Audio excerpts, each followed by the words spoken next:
আমি ইডলির জন্য ডাল চালটা 6-7 ঘন্টা ভিজিয়ে রেখেছিলাম। ডাল নিয়েছি 1 কাপ, চাল নিয়েছি 3 কাপ। প্রথমে ডালটা বাটবো, তারপরে চালটা বাটবো। দিলাম, ভালো করে মিশিয়ে নিই। টরক ডাল ধুয়ে নিয়েছি 3-4 বার। ডালটা দিয়ে পেঁয়াজ লঙ্কা দিলাম, টমেটো দিলাম। আমি কোনো সবজি দিচ্ছি না, তোমরা সবজি দিতে পারো। নুন দিলাম, আজকে আমি বিনা সবজি বানাবো। হলুদ দিলাম, সাম্বার মশলা দিলাম, জল দিয়ে দিলাম,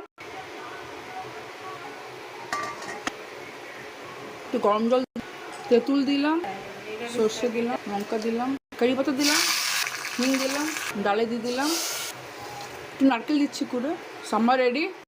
নারকেল নিলাম, কাঁচা লঙ্কা, তেঁতুল, একটু জল দিলাম, নুন দিলাম, গুড় দিলাম, বাটা সর্ষে আর বিট ডাল দিলাম, লঙ্কা, কারি পাতা দিলাম, চাটনিতে দিয়ে দিলাম, মিশিয়ে নিই।